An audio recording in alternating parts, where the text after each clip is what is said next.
नमस्कार, विंध्या टाइम्स में आपका स्वागत है। डेली न्यूज एनालिसिस के साथ, रिपोर्ट्स के साथ आपके बीच हाजिर हुए हैं। सबसे पहले पहली खबर, मध्य प्रदेश में जिस रफ्तार से अब कोरोना आगे बढ़ रहा है, जिस तरह से संक्रमण के मामले सामने आ रहे हैं, संक्रमित मरीजों की संख्या जिस रफ्तार से बढ़ रही है, उससे ऐसा लग रहा है कि अब प्रदेश में कोरोना कम्युनिटी ट्रांसमिशन की ओर आगे बढ़ गया है। पिछले दिनों कैबिनेट मंत्री अरविंद भदौरिया, उसके बाद आज मध्य प्रदेश के मुख्यमंत्री शिवराज सिंह चौहान, और अब शिवराज सिंह चौहान ने बाकायदे ट्वीट में भी एक चीज़ साझा की है और कहा है कि जो लोग मेरे संपर्क में आए हैं वो सब कोविड टेस्ट कराएं, होम आइसोलेट हो जाएं, क्योंकि ये परिस्थितियां ऐसी हैं कि जब मुख्यमंत्री तमाम बैठकें कर रहे थे। अभी खबर ये भी है कि मुख्य सचिव इकबाल सिंह वैश्य की कोरोना रिपोर्ट गई है, टेस्ट होने गया है। अब टेस्ट के बाद अब कंफर्म होगा, रिपोर्ट जब पब्लिश होगी, कि क्या स्टेटस है। तरह तरह की सोर्सेज से खबरें आ रही हैं कि अभी बहुत सारे ऐसे लोग हैं जो मुख्यमंत्री के सीधे कांटेक्ट में थे, उन सब के टेस्ट हो रहे हैं, रिपोर्ट्स आनी बाकी हैं। जिन परिस्थितियों में हम इस वक्त हैं, जिस तरह से रिजल्ट्स आ रहे हैं, जिस तरह की रिपोर्ट्स आ रही हैं, उससे कहीं ना कहीं खतरा अब लगातार बढ़ता जा रहा है। तमाम अलग अलग क्षेत्रों की बात की जाए, भोपाल में रिकॉर्ड पेशेंट्स मिले, इंदौर में फिर मामले निकलकर सामने आने लगे हैं, और विंध्य के रीवा में भी अब मामले तेजी से बढ़ रहे हैं। ऐसा देखा जाए कि तमाम, अब पहले जो चीज़ थी कि शहरों तक कोरोना है, गाँव में अब चीज़ें नहीं पहुँच रही थी, मतलब ये था कि कोरोना गाँव तक नहीं पहुँच रहा, लेकिन अब जो परिस्थितियाँ हैं वो कम्युनिटी ट्रांसमिशन जैसी हैं। सीधे सीधे अब तेज़ी से ये संक्रमण फैल रहा है, नए मरीज मिल रहे हैं। सरकार क्या फैसले ले रही है? कल जब ये फैसला हुआ था परसों की भोपाल को टोटल लॉकडाउन किया जाएगा, तो विपक्ष ने सवाल खड़े किए कि बड़े त्यौहार हैं और इनमें सीधे तौर पर खोल देना चाहिए, छूट मिलनी चाहिए, सोचना चाहिए कि कहीं ऐसा तो नहीं कि कोरोना के नाम पर हम राजनीति कर रहे हों। आज जिस स्टेज पे हम खड़े हैं, जिस तरह से, जिस रफ्तार से मध्य प्रदेश में कोविड-19 अपने पैर पसार रहा है, कई लोग इसकी जद में आने वाले हैं, कई आ चुके हैं, तब विपक्ष का इन सब मसलों पर राजनीति करना समझ से परे हो जाता है। आखिर क्यों? कल जब इस नरोत्तम मिश्रा ने जब नरसों इस बात का ऐलान किया था, उसके बाद कल पूर्व मंत्री पीसी शर्मा, दिग्विजय सिंह, इनके बयान आते हैं कि ये फैसला इस तरह से नहीं होना चाहिए। बकरीद और रक्षाबंधन जैसे त्यौहार हैं, यहां पर सबसे ज्यादा खतरा इन त्योहारों में संक्रमण फैलने का है। तमाम वो लोग आपस में मिलेंगे, अगर कोई एक व्यक्ति कोरोना पॉजिटिव होगा या फिर एक से ज्यादा संख्या होगी, तो आप सोचिए किस रफ्तार से कोरोना के नए पेशेंट बढ़ जाएंगे। ऐसे में अगर सरकार ने यह फैसला भोपाल के लिए लिया है तो कुछ सोच समझ के लिया होगा। आज मुख्यमंत्री जब कोरोना पॉजिटिव पाए गए, तो जहां एक और तमाम लोगों के मैसेजेस आए, सोशल मीडिया पर ट्रेंड करने लगे शिवराज सिंह चौहान, लोगों ने भगवान से मनोकामना की कि जल्द स्वस्थ हों वो, लेकिन वहीं दूसरी ओर विपक्ष इस पर सवाल खड़े कर रहा है। पूर्व मुख्यमंत्री दिग्विजय सिंह ने कहा कि जब मैं लोगों से मिल रहा था तब एफआईआर की गई, क्या अब ऐसा होगा? पूर्व मुख्यमंत्री कमलनाथ ने इस बात पर कहा कि अगर कोरोना का मजाक ना बनाते या मजाक में ना लेते तो शायद आप भी बचे रहते।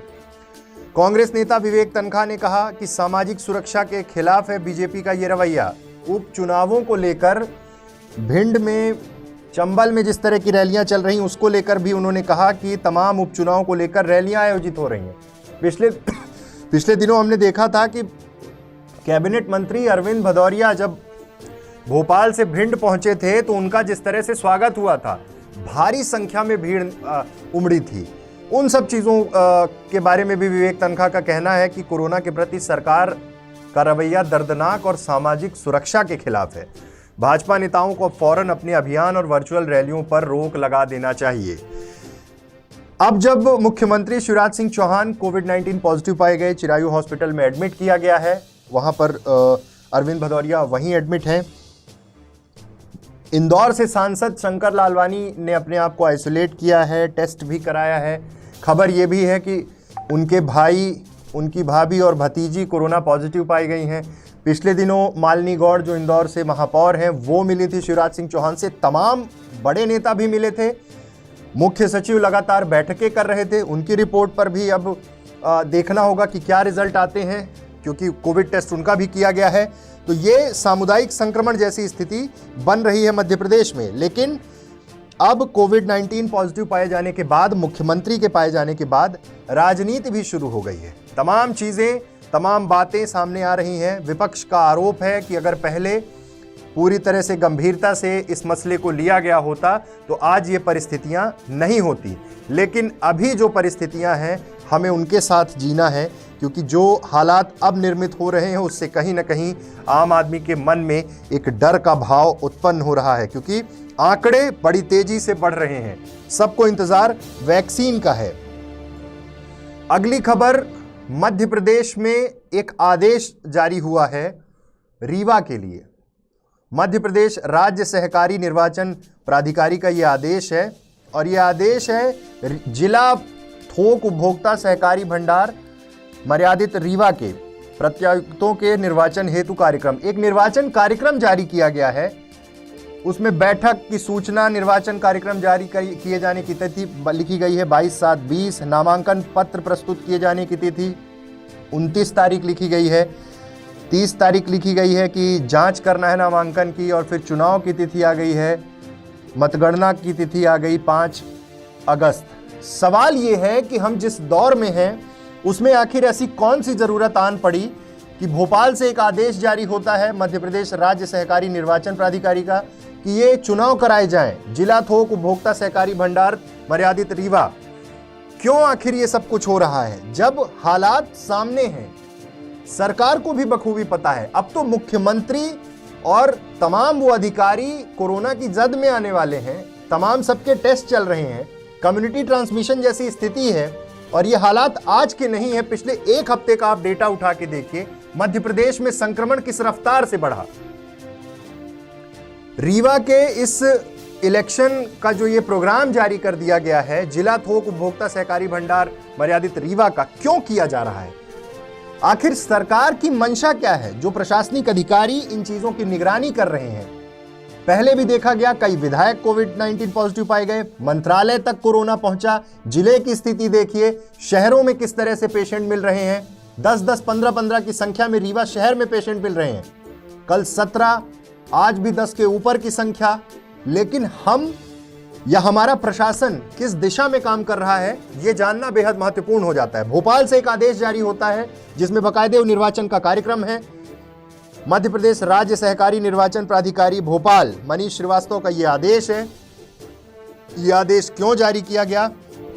जब तमाम संस्थान बंद हैं, ऐसे समय में क्या राज्य सहकारी निर्वाचन को इस तरह का आदेश देना था? क्या ऐसे आदेश की जरूरत है? ये हमें और आपको समझना चाहिए, सरकार को समझना चाहिए कि क्या इन परिस्थितियों में चुनाव जैसे किसी भी स्तर का चुनाव हो, क्या कराया जाना संभव है? उपचुनावों पर सवाल खड़े हो रहे थे। पहले यह हुआ कि अब उपचुनाव अभी नहीं होंगे, लेकिन अब एक बार यह साफ हो गया है कि निर्धारित समय पर निर्वाचन आयोग उपचुनाव करा सकता है। कोरोना का खतरा जिस रफ्तार में है, जिस स्थिति में कोरोना है, वहां उन परिस्थितियों में क्या कहीं भी उपचुनाव कराना ठीक होगा? ये सरकार को सोचना चाहिए, निर्वाचन आयोग को सोचना चाहिए।